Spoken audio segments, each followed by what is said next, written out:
This webinar is brought to you by SAFE and the Gold Seal Online Ground School, where instructors join for free. Visit Gold Seal at onlinegroundschool.com. Hi everyone, I'm Russ Still.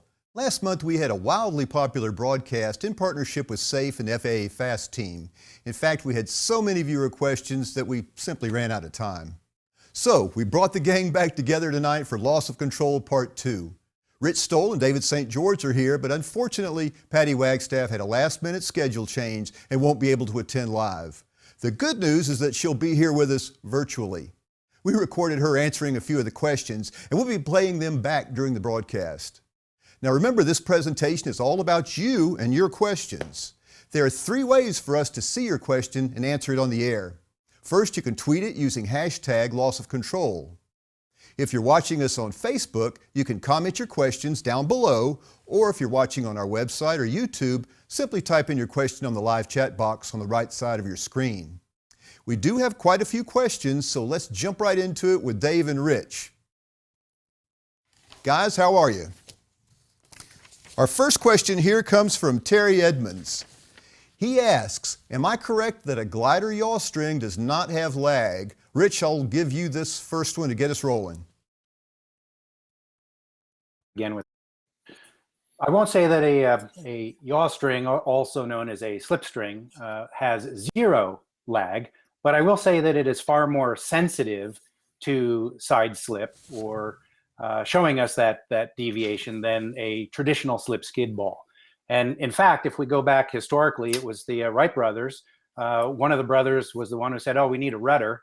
And the other said, okay, if we're going to have a rudder, we need some way to determine side slipping. And so I'm going to put a string on the airplane. And so technically, the slip string was the very first instrument we had in an airplane.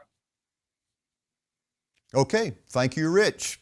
Again, remember you can tweet us your questions and put them in that chat box. We are trying to go through as many of the ones from last month as possible, but let's hear some from today's stream as well.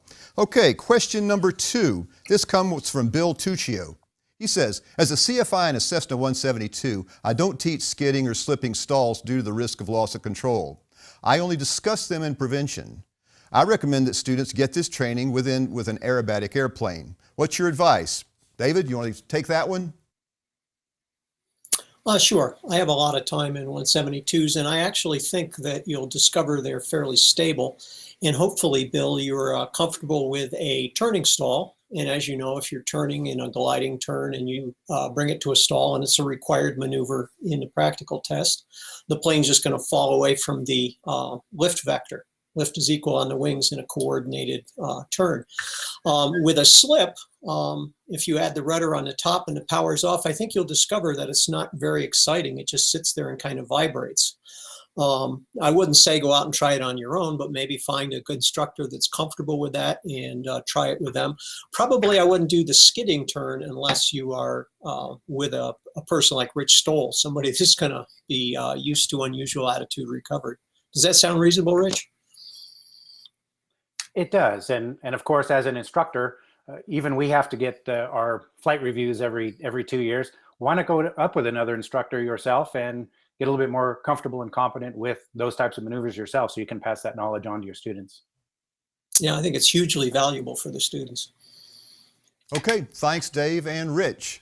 The next one is a compilation of several questions we got last month, and Patty said she was going to tackle these for us, so we've got a recording for her responding to these questions. So let's go ahead and roll that one. Hi, it's Patty Wagstaff. I'm really sorry that I couldn't be here tonight, but we got so many fabulous questions and I wanted to take a shot at answering a couple of them. The first one was, should I lead my turns with rudder? And what is meant by top and bottom rudder? The short answer is no, you should not lead your turns with rudder. Using rudder is not needed or not designed to initiate turns. And when you do that, you're putting the plane in an uncoordinated situation. Rudder is only there to correct for adverse yaw and other uncoordinated situations. So lead your turns with bank. Add rudder as necessary if you need it. Some planes need very, very little rudder in a turn. Other planes need a little bit more. So no, don't lead your turns with rudder. It's a bad habit that I see a lot of, especially high time pilots make, because they're trying very hard to use rudder and do the right thing, but they're leading with too much rudder. What is meant by top and bottom rudder is the second part of the question. Top rudder is just the rudder toward the sky. So if you're in a bank and you have top rudder in, that's a slipping turn, or you're putting it into a slip. If you're in a turn and you have bottom rudder in, then that's a skidding turn and you're putting the plane into a skid. Something you don't want to do when you're down low and slow. Something you want to go up high and experiment with. Top rudder is the rudder toward the sky. Bottom rudder is the rudder toward the ground. So if you're doing a slow roll, let's say, and you start rolling, that'll be the top rudder that holds the nose up. If you get to inverted, neutralize your rudders, and when you come around, you're going to put top rudder in again to hold the nose up. So that's top and bottom rudder. Okay, thank you, Patty. And she will be coming back later on in this broadcast, so this is not the last we've heard of her. Okay, our next question comes from Facebook, and Steve Kirsch was kind enough to ask this one. He said, do you think installing angle of attack indicators in GA aircraft would greatly reduce loss of control accidents? This is kind of a hot topic in a lot of the forums and groups online, so I'm interested to hear what Rich has to say about that. Yeah, the short answer to the question is, for me anyway, the jury is still out on that. Of course, there is a big push to encourage the use of angle of attack indicating systems in general aviation airplanes. And most of the rationale for that comes from looking at military and airline environments and saying, well, those pilots in those environments and those aircraft are making good use of angle of attack indicators. But general aviation, really, there is no extrapolation from those environments to general aviation. We are totally different from airline and military. If you think about it, of course, airline, ATPs, that's the pinnacle of training in general aviation. Military pilots are selectively chosen for the aircraft that they're flying.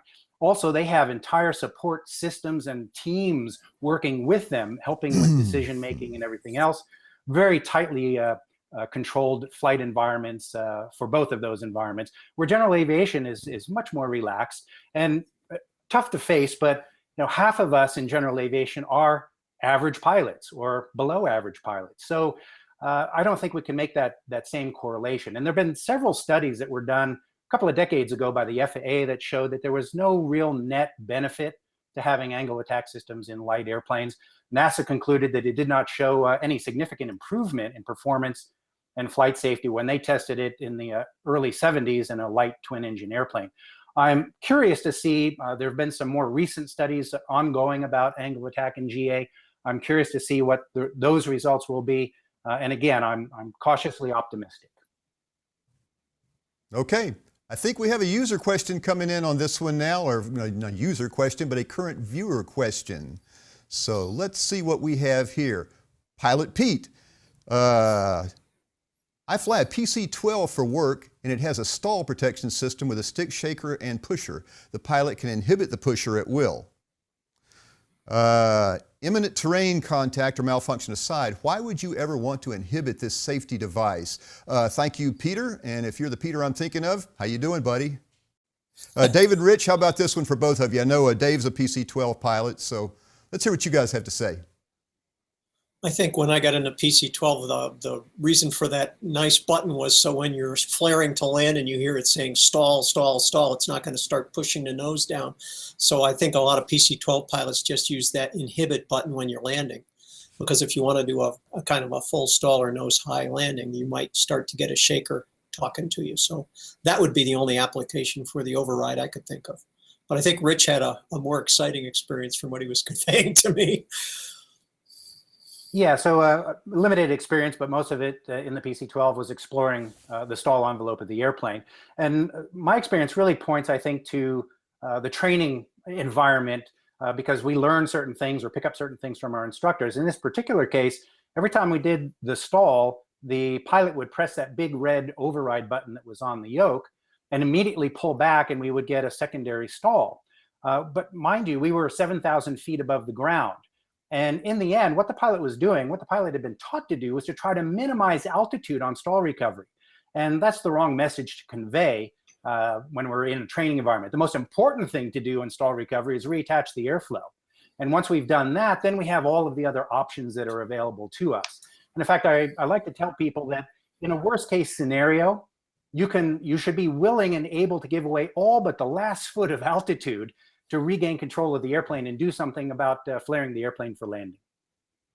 All right, that was for Peter, and appreciate it, Dave and Rich. I think we have another viewer question coming in. This one says, this is coming from Simi. Patty and Rich said many pilots turn with incorrect technique. Please describe the correct turning technique, especially with relation to rudder and aileron use, and which to use first. Let's see, started out with Dave last time. Let's send this one to Rich.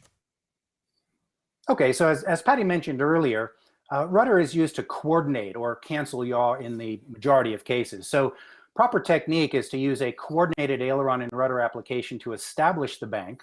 Once you've established the bank, then essentially the ailerons will go to neutral, rudder will come off, or at least the additional rudder applied to offset the adverse yaw, and then we're going to use elevator to basically manage the shape, the type, and the quality of the turn. When it's time to roll out, we'll do a similar process. We'll use coordinated aileron and rudder to roll out to wings level, at which point aileron and rudder will essentially come back to neutral if we're talking about performing coordinated turns.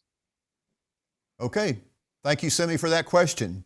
Let's move on with some of the other ones we had backlogged from last month. Jay Sigmund on Twitter asked, would a private pilot, I think this word should be training, would private pilot training be enhanced if it was done in tailwheel airplanes? Dave, you've got some tailwheel time. What do you say? I love tailwheels. I have a 7AC Champ, and I think any pilot can benefit from some tailwheel time. I think they're hard to find, so it would probably inhibit your ability to get flying, but at some point in your private pilot training, it would be very beneficial to get out there, because then you can really see those rudders work. You can really see the effect of adverse yaw. It's always a great experience when a private pilot or somebody training gets in a small tailwheel aircraft and they just move the stick in one direction, the nose goes the other. They immediately start to get the feel for what the plane should be doing. A lot of those inputs are masked in a Cessna or a Cherokee, a Piper Cherokee. So a tailwheel really does feed back to the pilot and you get a feel for the airplane. So I would highly encourage some tailwheel time. And I think I would like to get some input from Rich on this too, because he flies almost exclusively tail wheels, although I think it's been quite a while since he's done any private pilot training. But Rich, what do you think about private pilot training? Do you think they would be helped out with some tail wheel? Yes, there's certainly an interesting dynamic, because most of us start our training, or at least our fleet is by and large made up of nose wheel aircraft. And so pilots are often given a sense, or at least whether it's tacitly or not, given a sense that there's something different about tailwheel flying, tailwheel airplanes. But the reality is, if you fly tailwheel airplanes, or you fly airplanes on skis, or you fly airplanes on floats, you find out that the techniques in those three types of aircraft are identical. They're the same.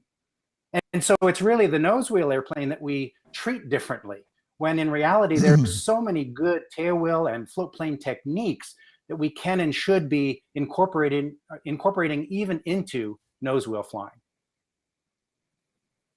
Okay, thanks Rich, thanks Dave. Okay, remember, if you have your questions, tweet them to us or put them in the comments box and we will keep on moving. All right, this one comes from Charles Mack from Twitter. And Charles asks, what effect do you think increased emphasis on attitude control concepts and techniques and the use of specific visual references in maneuvering might have on the loss of control problem? And Rich, that one's for you. Sure, thank you. Well, we talk about an integrated training philosophy where we try to integrate sight, sound, feel, kinesthetics, stick and rudder flying with learning to interpret our instruments. But so much of what we do, unfortunately, nowadays is instrument focused. And so I think we've lost some of those attitude flying and stick and rudder techniques. So I agree that if we kind of blend the two back together again, or in fact, why not even start with the stick and rudder side of it and learning to fly by attitudes, then we can learn to integrate in the instruments and use the instruments in a visual environment, which most of us are flying in general aviation anyway. Use those just to confirm what our senses are already telling us. Okay, good deal. I think we may have another live question coming in. Let's see. Okay. Let's see. Okay, this is one that we already had, I believe. I think we've already done this one, so let's move on. Next one is from, I'm not going to even try to pronounce this one, but Van on Twitter asked, is it okay to do the Dutch roll during the final to align with the runway center line? I guess you could. I don't know why, but David, what do you think? Well, I tell you, I sort of do that a little bit every time I line up on final just to get a feel for the controls. If you fly for a couple hours or, your butt's numb, it really helps you to tune up on the controls, make sure your feet are tight on the rudders. I wouldn't do a 30-degree bank in each direction, but a little push in each direction to feel the plane is sometimes useful. But I don't think a full Dutch roll would be appropriate. The tower might query your pilot ability coming down final. What do you think, Rich? Well, if you really think about it, the Dutch roll, as we described it last time, is just coordinating aileron and rudder to establish banks or to just rock the wings side to side. If you're not aligned with the runway center line, aren't you going to do a coordinated turn back to the center line? And isn't that going to involve coordinated aileron and rudder roll in, adjust the heading, realign the airplane, coordinated aileron and rudder to roll out? So if we want to call it a Dutch roll, sure, that's the best way to realign instead of trying to skid your way or slip your way and do something kind of cross control to get back to center line. Just do a normal coordinated turn, and that involves Dutch rolling. Okay, new concepts on Dutch rolls. All right, moving on. Costas on Twitter has said or asked, any special considerations when practicing these maneuvers in non-aerobatic aircraft? David and Rich, I'll let you guys both have this one. Let's start at the top and work to the bottom. David? I think people get the idea just because we're talking about loss of control that they're thinking we're going to do some exotic and weird things in the planes. But, just turning stalls, normal stalls, a lot of people fly a lot of places and they don't get back in the plane and practice their maneuvering. I think you can take a standard Part 23 plane, non-aerobatic, and just make sure that you're good at your maneuvers, your steep turns, your stalls. Be very critical about your altitude and your coordination. And just that kind of flying is very good practice for, upset recovery. I think a lot of people just get numb in their normal flying because they do a lot of en route and they don't get back out and really maneuver. So we're not saying that you have to go out and do inverted spins with Rich Stowell all the time, but you really should go out occasionally and practice the maneuvers that you've had in training so that you stay sharp. Okay, Rich, I'd like to kind of do a follow-on with this. People are out flying general aviation aircrafts. What are some of the more common causes of loss of control in flight that might be experienced by people flying just regular garden variety general aviation? Sure. Well, of course, we have the things that the pilot induces, a botched turn, which we talked about, perhaps a skidding turn close to the ground. Perhaps maybe practicing commercial maneuvers and falling out of a steep 360 or falling out of a chandelle or a lazy 8 could be another good example. Okay, sounds good. All right, we've got another viewer question coming in. Let's see what we have. All right, Jedi PD. I always like to have a Jedi in my army. All right, should CFIs be trained in the falling leaf maneuver? And the second part to that is those rudder trims can make pilots lazy. Okay, Dave, go ahead and have at that one. I'm a big fan of falling leaf. I'm also a big fan of people who hold the stall until the nose goes through the horizon and then recover, because it shows that they have a real good understanding of angle of attack. And I think both Rich and I are in agreement that all CFIs could benefit from that, and in fact, more training even in upsets and spins. I think a lot of the training is a little bit perfunctory. So yes, falling leafs, highly recommended for CFIs. Yeah, and I think in primary training, it's we don't often enough see training where they're showing their students fully developed stalls. It just doesn't seem to happen. But at any rate, okay. Well, go ahead, yes. Let me jump in there quick, yes. Russ. With the new ACS too, there is this, you can't fly slow, and because it's a testing standard doesn't mean the CFI can't train whatever they want. Exactly. On the test, we have to do it the way the test says. But training a falling leaf, training a stall that drops through the horizon and then recovers, just to show that attitude is not the thing, it's angle of attack. So you have to build in those habits early on.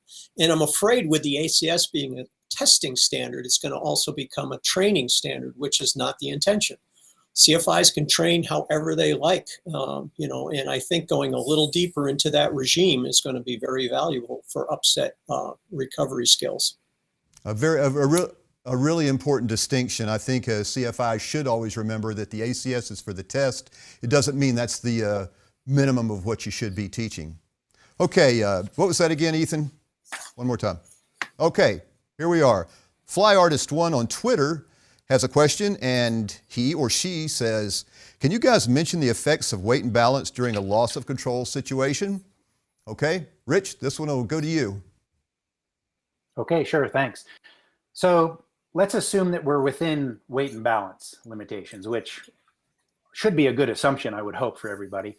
Within weight and balance, we should be able to recover from a stall without any issues in terms of progressing into what's called a deep stall, where it's very difficult to lower the angle of attack back to normal flying.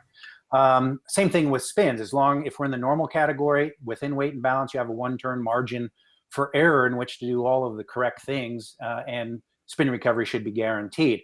Once you get outside of weight and balance, then a lot of the manufacturer guarantees are now off. Maybe we can't recover the stall because if the center of gravity is too far aft, then we don't have the elevator authority to lower the angle of attack back to normal flight. Same thing with spin recovery. So you might imagine if you could suddenly put an anvil in the tail of the airplane, there is no pilot alive who's going to be able to recover from that because we're so far out of bounds. Stay in bounds, stay within weight and balance. Okay, would you say, Rich, that the aft CG tends to be a bigger problem safety-wise? Or how about overloading, flying over gross, that kind of thing? Which would you say is more of a problem? I'd say they both present their own problems, right? So if we're actually loaded over gross, then we might damage the landing gear, collapse the gear on landing. If we're too far aft, then we have deep stall potential. We have unrecoverable spin potential. Likewise, if we're too far forward, maybe we can't get the nose up for landing and hold the nose wheel off the ground if we're flying that kind of an airplane. Okay, good deal. We've got another viewer question coming in. I am all anxious to see what Charles has to say. Charles, thanks. It looks like his question's coming in from YouTube. Regarding use of rudder, how are nose wheel aircraft different than the other 3 types of aircraft? Which of you guys wants it? Raise a hand. First hand gets it. Go for it, Okay, Rich. Theoretically, there's absolutely no difference, but nose wheel airplanes typically have flaps. They might, because they have the nose wheel, they might also be normal category. They might have less rudder authority for all of those different reasons, a little bit more stable, less adverse yaw, a little easier to fly perhaps, but conceptually, they're all the same. It's just a matter of degree, really, is all it boils down to. Okay, let's elaborate on that a little bit. Can we put that, any chance we could see that question up there again? I don't know if we can get that one up on the screen. I'd like to go into it. I mean, you had talked, Rich, about airplanes on skis, float planes, and tail wheel versus nose wheel. I guess this is the 3 he's talked about, but what do you think? Do you think back in the old days when people, before the days of nose wheel aircraft, did people get better training then? I don't know that it was necessarily better training, but there had to be more attention to the details of what we're doing with our feet, a little bit more anticipation, because generally speaking, back in the good old days, control effectiveness on the airplanes was a lot lower as well. So there was a bit more anticipation in terms of what you needed to do with the controls in order to get the airplane to do what you wanted to do.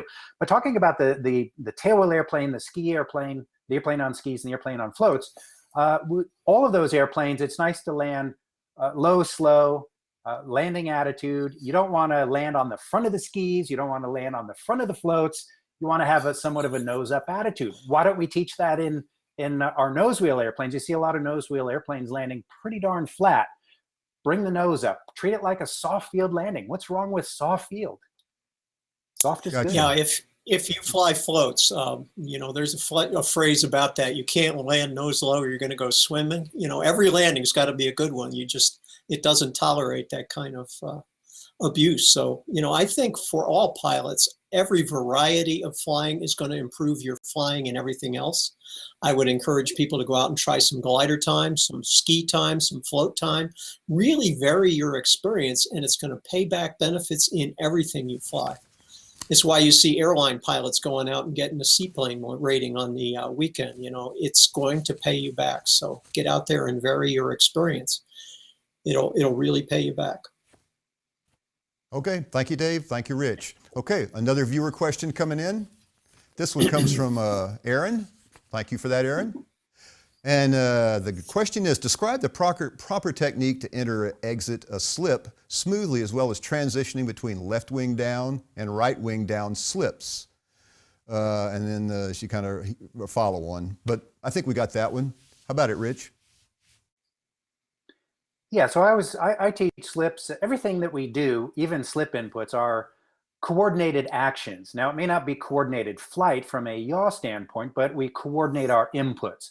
Aileron and rudder still work together at the same time, but in a slip, they're going to work in opposite directions. So, for example, as we might be applying left wing low, left aileron, we're smoothly applying right rudder. And then we have to come to a point where we stop and stabilize the slip on a track.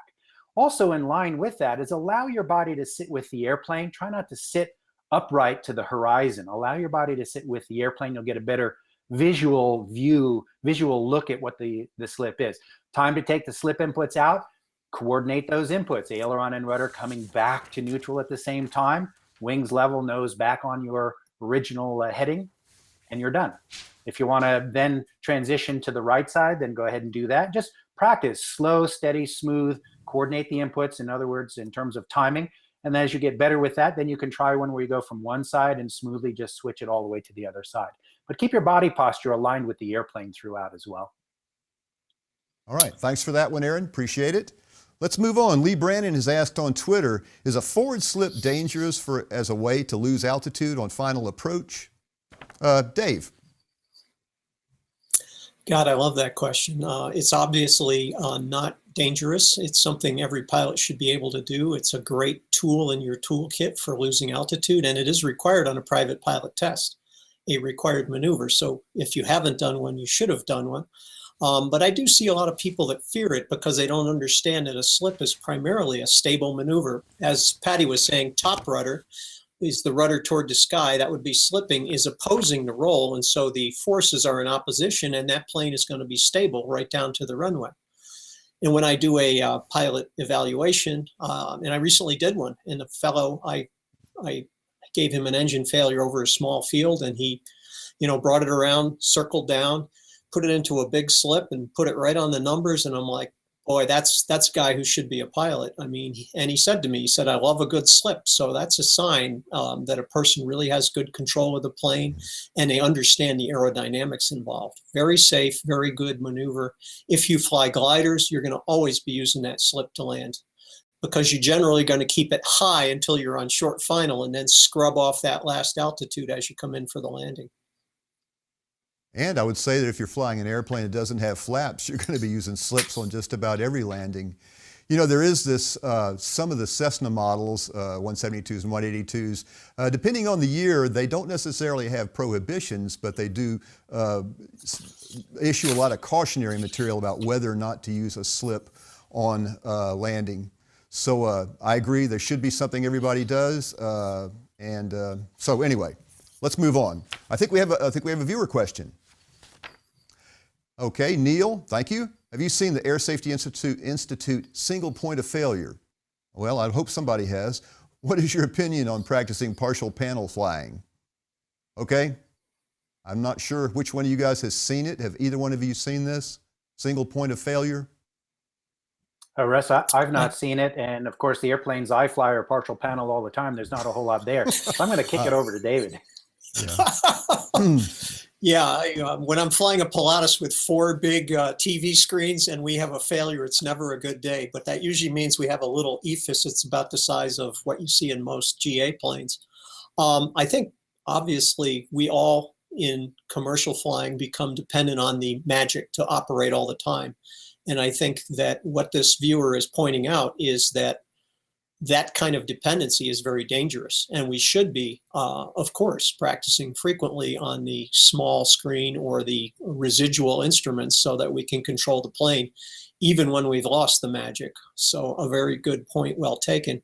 Most commercial crews are required every 6 months to go into a simulator where they can really create all kinds of havoc, including smoke at 35,000 feet and emergency descents, and do it safely.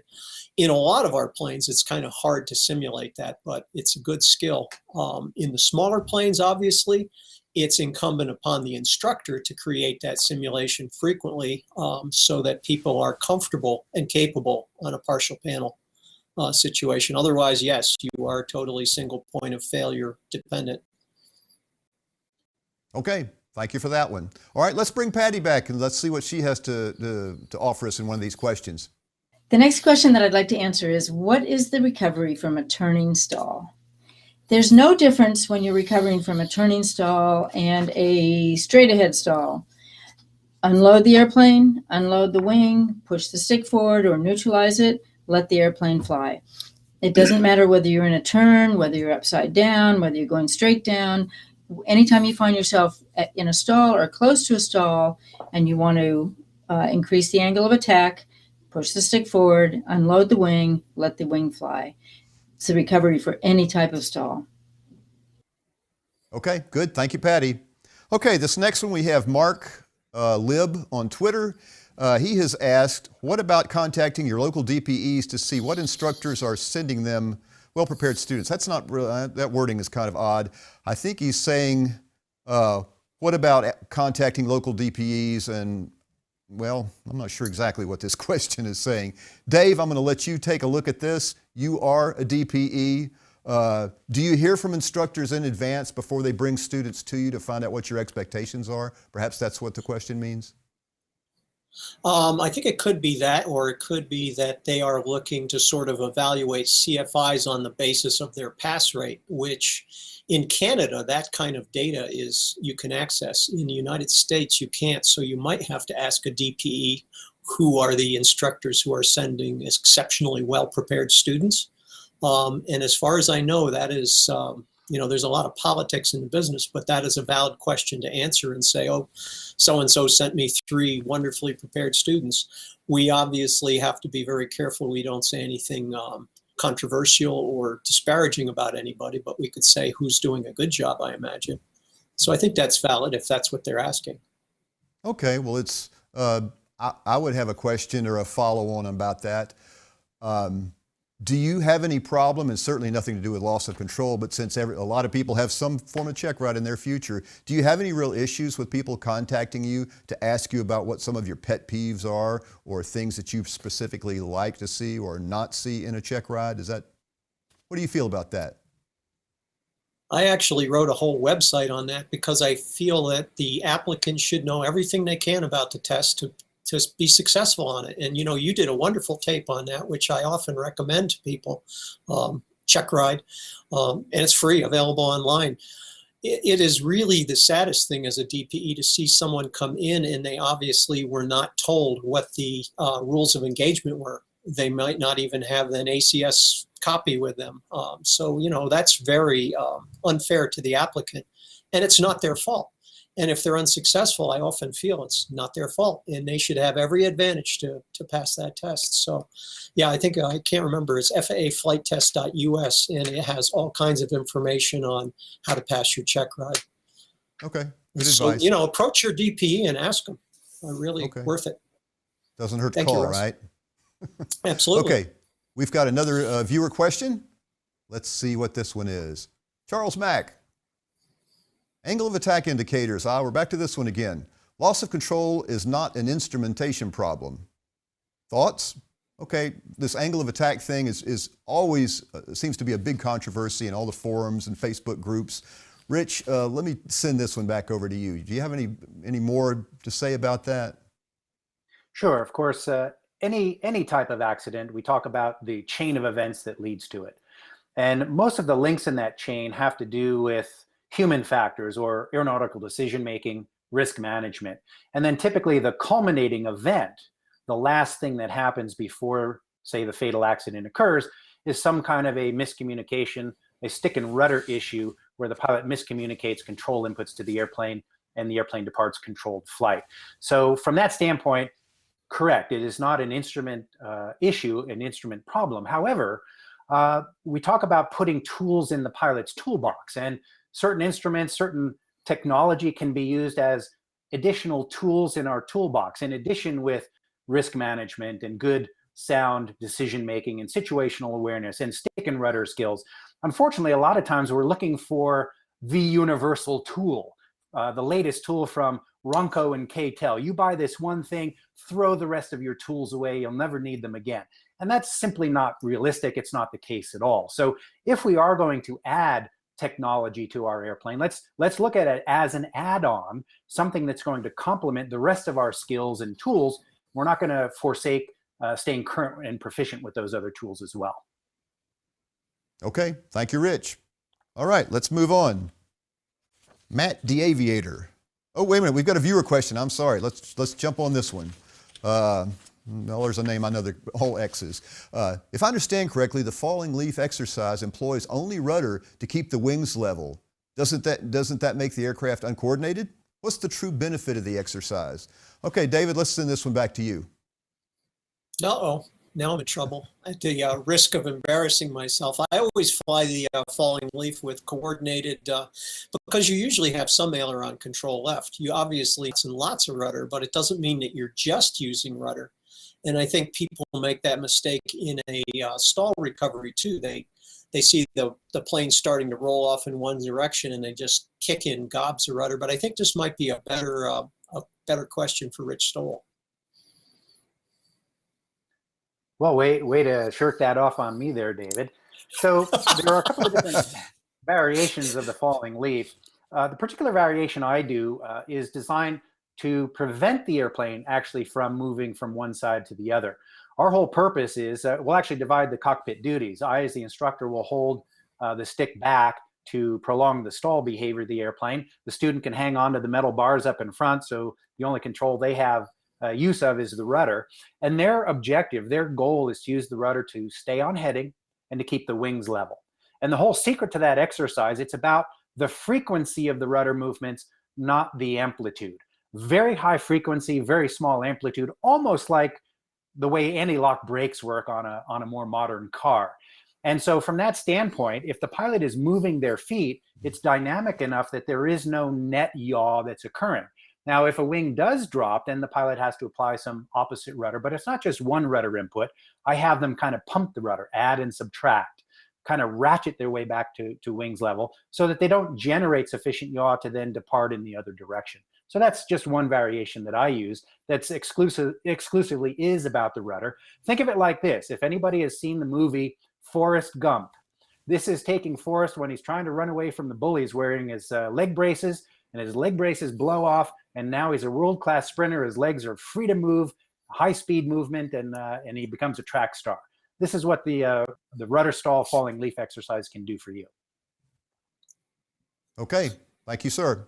All right, let's see what another viewer has to ask for us here. Question. The Thrifty Pilot.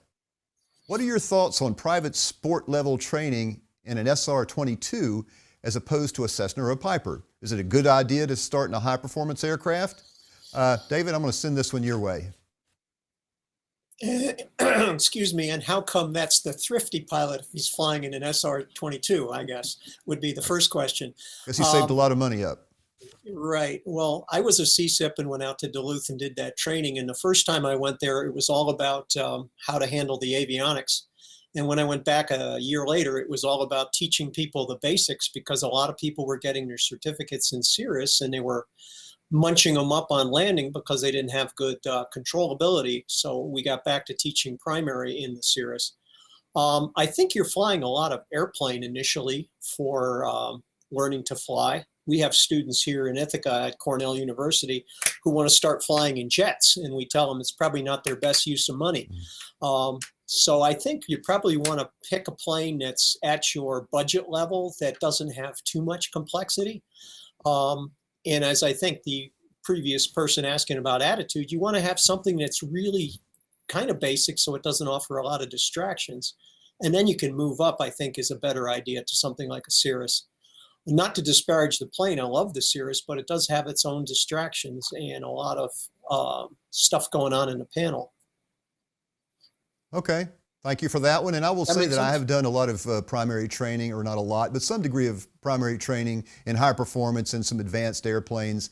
Generally speaking, it's going to work. They're going to get their private pilot certificate, but it's usually going to take a lot longer to do it. Okay, I think we've got another. Yeah. Okay, let's see what we got, guys. I think we have another viewer question. Alfred, how are you doing, sir? My question is about whip stalls. You know, I'm so glad you asked this one. I've seen it in the manuals for so long. I don't have a clue what a whip stall is, so I hope one of you guys do.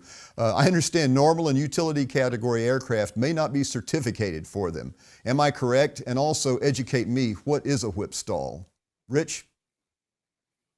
He is correct. They are not approved in normal and utility category operations, and as a matter of fact, in most acrobatic aircraft as well. A whip stall, we use a lot of different terms for basically the same sorts of things. A whip stall is nothing more than a tail slide.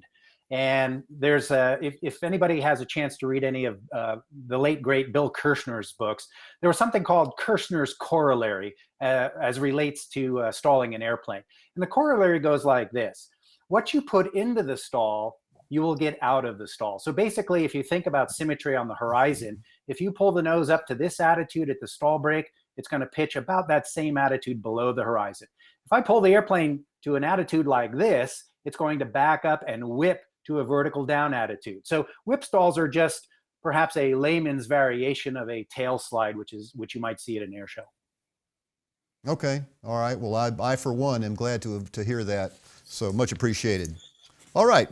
Next question is from Matt, and this is from Twitter. Rich, of those, and I'll preface this by saying I believe he's referring to a comment you made last month about 90% of fatalities being 1,000 feet below 1,000 feet. So I think that's what he's talking about. Rich, of those 90% below 1,000 feet, what percentage are from impossible turns after engine failure? That takeoff scenario. Yeah, so the context is at least 93% of the fatal stall spin accidents occur at or below traffic pattern altitude, at or below 1,000 feet. What percentage of that is due to attempted turnbacks to the runway after engine failures? I don't have that information, but the same issue with an attempted turnback to the runway after an engine failure, where a pilot may be trying to rush the turn by adding bottom rudder, skidding the turn to rush the turn back, and then trying to pull back on the elevator to hold the altitude while in the middle of that process, is exactly the same process that typically goes on in the skidding base to final turn after an overshoot. So the dynamics are very similar. It's just different ends of the traffic pattern. And I will say that we talk oftentimes about impossible turn. Perhaps that's the wrong term to use. I think a better term is improbable. There are people who have survived attempted turnbacks to the runway following an engine failure, but statistically speaking, and this is backed up by research as well in simulators, you have about a 40% chance of becoming ace of the base in an attempted turnaround. So in other words, 60% of the time, you're going to lose control of the airplane and probably have a fatal accident. But more importantly, a lot of times pilots want to know how to do that turn. And in other words, they want to know how to use their superior technique, when in reality, if you look at why engines quit, why are light airplane engines quit in the first place, it's really a problem about superior judgment. Most of the time engines quit on takeoff because a fuel exhaustion, fuel starvation, that's a pilot issue. Fuel contamination, another pilot issue, or carburetor ice on takeoff. So if we take care of those elements, make sure we have fuel, we're accessing it, we've decontaminated it, we've done a good job of making sure we don't have any carburetor icing on takeoff itself, we cut out 40% of the reasons engines lose power on takeoff. If we do that, we don't have to worry quite as much about superior technique with some kind of a turnaround to the runway, which has a 60% failure rate.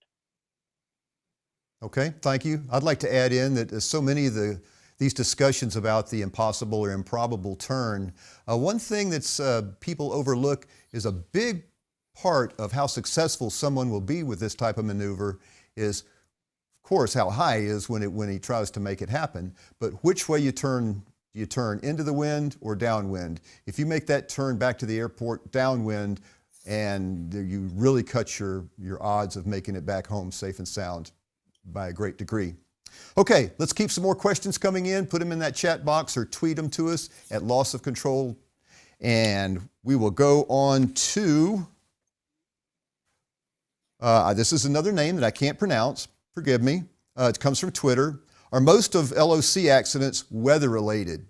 Okay, I'm going to let both of you guys take a stab at that one. My guess would be no, but what do you have on that, Rich and Dave? Well, I don't know statistically. I think that weather certainly is a factor when you think about microbursts and thunderstorms and icing, but I would guess that it's probably less than a third, and a lot of it is kind of poor airmanship a lot of times, skidding to turns. And I want to back up and just make sure that we really do bear down on that. What Patty said, don't turn with the rudder. What Rich said, don't turn with the rudder. The rudder is not designed to turn the plane. And I think the whole book, Stick and Rudder by Langawicha, do not turn. That's not what it's designed for, cancels yaw. So I think weather sometimes plays a factor. And when it does, to also emphasize what Rich said, it's usually way down in the causation chain. We've made a lot of bad decisions before we got to that loss of control to encounter bad weather. So I guess I'm bailing out on statistics, though I really don't know the number. If you do, Rich, you could help. Sure. So if we look at fatal accidents, and there are a lot of different ways these numbers are put together, but in terms of fatal accidents, certainly weather is one of the top, if not the top cause of fatal accidents. But very, very close behind that is stall spin as a fatal category. And by and large, stall spin is a VFR, a visual phenomenon, whereas the spiral is more common in an instrument environment. So the bulk of light airplane flying also occurs in day VFR conditions. So we can see that most of us are flying in an environment that is visual, and so it makes sense that, of course, we're going to have more opportunities to have a loss of control in that type of environment. And of course, maneuvering flight, number one cause of loss of control. Okay, Rich, let me add on to that. We're talking about loss of control, and you and I were talking earlier today about wake turbulence encounters. Do you think that any wake turbulence encounters are something that are not really planned for well enough by general aviation pilots? Yes, they are relatively rare, so that's the good news. But unfortunately, where they're most likely to occur is where we are at our most vulnerable, low, slow, close to the ground. Perhaps flaps are down, gears down. So worst possible combination of energy and altitude available to us if that were to occur. But again, typically a loss of control doesn't happen in a vacuum. It's not something that typically will appear out of the blue, although there could be cases like that.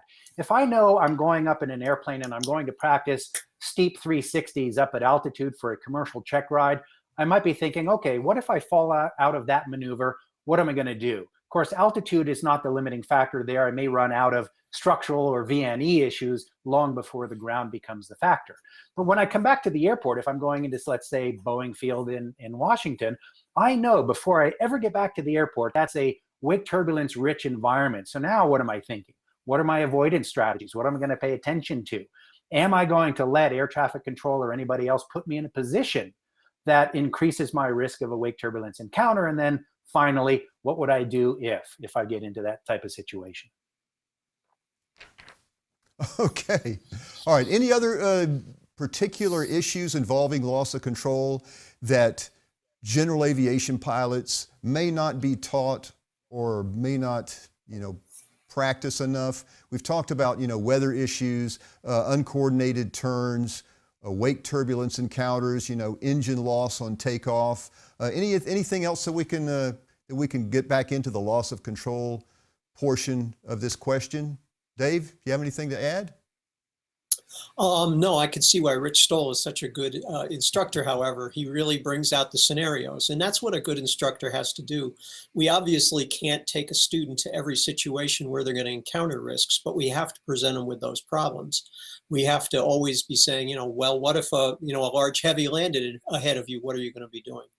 Because frequently in our 50 or 70 hours of primary training, we just don't get that level of complexity. So it's incumbent upon a good instructor to always be presenting these kinds of situations to develop the thinking and the anticipation. So I think that, Rich has made the point very well that the loss of control is the end of a chain, and it usually starts with digging yourself into a deeper hole with a lack of judgment. Anything else there, Rich? Yeah, I'll add in, of course, the upset prevention recovery training hierarchy has awareness and prevention. And of course, those are far more effective strategies than relying on recovery, because typically by then we've run out of options. There is only one path to recovery, and it's a critical situation by then. But I will say this, here's an interesting thing. In the worst case scenario, whenever it boils down to worst case scenario that you might be able to imagine in a light airplane, it boils down to one of two types of unusual attitudes. And there are only two unusual attitudes, which is kind of the cool thing. In the worst case scenario, gravity will always take over, and it'll point the heavy end of the airplane down. And when it points the heavy end of the airplane down, the world's either rotating, so you're in a spin, got to do spin recovery, or you're in a banked attitude, you need to shallow the bank to recapture level flight again. So in the worst case scenario, you're either going to have a rudder focus in a light airplane, which is spin recovery, or an aileron focus, which is essentially shallowing the bank. And if we just do a quick review for, say, a NASA standard spin recovery for upright spins, if you are in a spin, first thing you want to do is take the power off. Then you want to neutralize the ailerons, make sure the flaps are up. Then you want to step full opposite rudder and hold that input in. Then apply, upright spins, apply however much forward elevator it takes. If the spin recovers with 1 inch of forward elevator, you're done. Move on to the next steps. In the worst case scenario, you'll have full opposite rudder in, and you'll need full forward elevator and some additional rotation before the spin stops. But when it stops, rudder neutral, recapture level flight, easy pullback on the elevator. If it's a roll recovery, if it's a nose low attitude, spiral, we can call it a spiral, we call it whatever you want. If it's a nose low attitude at a greater degree of angle of bank than you had in mind, let's take the power off. Let's unload the wing, a little bit of forward elevator pressure, and then shallow the bank. Coordinated aileron and rudder, Dutch roll, if you want to think of it that way, back to wings level flight. Once you're in wings level flight, neutralize the roll inputs, return to level flight. So that's a quick review. And in the end, no matter how many unusual attitudes an instructor can put you into, it's going to boil down to spin recovery or a roll recovery of some kind. Ethan, you have that one graphic that I put up as well, the one slate for the IFR shows the instrument panel. Yeah, so if you're doing this in an instrument type of context, of course, we know in a standard 6-pack, as I'm showing here, most of the instruments are going to be doing all kinds of spinny and scary things, and those are the realistic distractions. We ignore all of those spinny, scary things because they don't really tell us anything anyway. We have two instruments that are going to tell us or help us figure out what we need to do in an unusual attitude if we're looking at the instruments. The airspeed tells us which one is it. Are we in a spiral or some kind of a spin? And if the airspeed trend is staying low and constant, it's the spin variety. If the airspeed has an increasing trend, it's the spiral variety. So now we know which of the two procedures we need to conjure up. Then we look at the turn needle or the little symbolic airplane in the turn coordinator, and that tells us which way, left or right. Well, basically, you need to do whatever you need to do to center the needle or level the wings on the airplane. If it's a spin recovery, you're going to step toward the sky, step toward the high wing. If it's a roll recovery, you're going to apply the ailerons toward the high wing or to center the needle. Slip skid ball, unusual attitude, totally useless. So airspeed tells us which one. The turn needle or the turn coordinator tells us which way. And that's it in a nutshell. Okay, thanks, Rich. I believe we do have another viewer question coming in. Okay, Lewis Edwards, thanks, coming from Facebook. And the question is, what about 360-degree falling leaf turn practice? Also, warnings in some planes not to do forward slips with full flaps. Yeah, we were talking about that earlier. What has taken place? David, it's kind of your turn. Would you like to go for that, or shall we pass it to Rich? I think that's a Rich Stowell question. Okay. 360-degree falling leaf. Yeah. Right up there with the whip stall. I was going to say the same thing. Let me answer the question from the bottom up, to go back to Okay. the slipping thing. So two things to be concerned with. One is an aerodynamic issue. So anytime you read a placard or something in a flight manual that mentions the word slip and flaps together, it's talking about an aerodynamic issue. And let's talk about the Cessna 172 because that's a common one. The very earliest models of 172, the placard actually said slipping with full flaps is prohibited. Clear cut. We know what we got to do in that case. But then later models, when they changed the flap design a bit, they changed the word prohibited to avoid. Well, what does avoid mean? Well, avoid means if you don't really need to do it, don't do it. Now, you can slip a Cessna 172 100 times with full flaps down, not notice any aerodynamic issue whatsoever. But the 101st time, which is the one where you really need to do it to really get to that one spot on the runway, you might notice some mild pitch oscillation. Pitch pumping is what they call it, or some yaw oscillation. So you just lose some of your precise control with it. Now, jumping back up to the first question there, I would say if you're going to do a 360-degree falling leaf, why not just turn it into a spin and get that experience? So make sure it's an airplane approved for spinning. All right. Sounds like pretty good advice to me. We've got another viewer question in, so let's get this one slapped up there.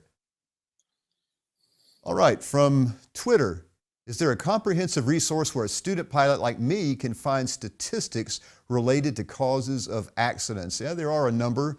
Dave, do you want to go over this one? Well, I think the classic is the Null report, and Yeah. Air Safety Foundation obviously correlates most of the airplane accident data, and that's where you can find those. But I would say if you're a student pilot, as Rod Machado always says, you don't learn to live by reading obituaries. You don't learn to fly by reading accident reports. There's obviously certain cautionary things there you should be aware of and read. But I also know that many students get overly anxious about accidents if they get the NTSB reporter every month and just focus on accidents. So it's good to look at, but don't overdo it, is my advice on accident reporting. Okay. Let's see. Do we have another question coming in, guys? Okay. Back to this thing about the Rich. This is one that I wanted to kind of go over with you because you are my aerodynamics hero. I have noticed in a variety of Cessnas, 172s, 182s, even 206s, that put into a really aggravated full flap slip on landing, you get what feels to me like tail flutter. And I assume that this is some of these pitch oscillations that you're talking about. Anymore. I've never seen them get to the point of being a concern. Should they ever be? Concern, no. But again, as you noted, you sort of lose a little bit of the precision. It sort of stays within a window of controllability, but it's not as precise as it was before you did that. And what's happening back at the tail is you are getting some areas of the tail that are being blanketed by the flaps, but also the corners of the flaps are throwing vortices, and those vortices are impinging back there as well. Goes back to when Cessna was testing the 177 Cardinals. They wanted to have one more notch than the production model actually ended up with, but they couldn't resolve an issue with slipping with that full flap setting on there. The test pilot kept hitting his head. It was a pretty severe pitch down. The test pilot kept hitting his head on the ceiling of the airplane, so they restricted it to that to the notch of flaps, full flaps that it has now. But they wanted more initially, but they couldn't resolve that issue. Okay, well, I hope you had a cloth headliner at least. Well, anyway, okay, aviators, thanks so much for joining us. The clock has been ticking and we are out of time. David St. George and Rich Stowell, it's been fun as always. Let's do this again sometime. What do you say? Thank you very Excellent. much. Thank you. Appreciate it. Okay. Russ. If you've been watching us on YouTube, remember to like this broadcast and subscribe to Gold Seal Flight Training to catch more of these presentations with SAFE. Visit them online at safepilots.org. For Gold Seal, I'm Russ Still. Good flying. This webinar was brought to you by SAFE, the Society of Aviation and Flight Educators, and by the Gold Seal Online Ground School, where instructors join for free and monitor their students' progress. Learn more at onlinegroundschool.com.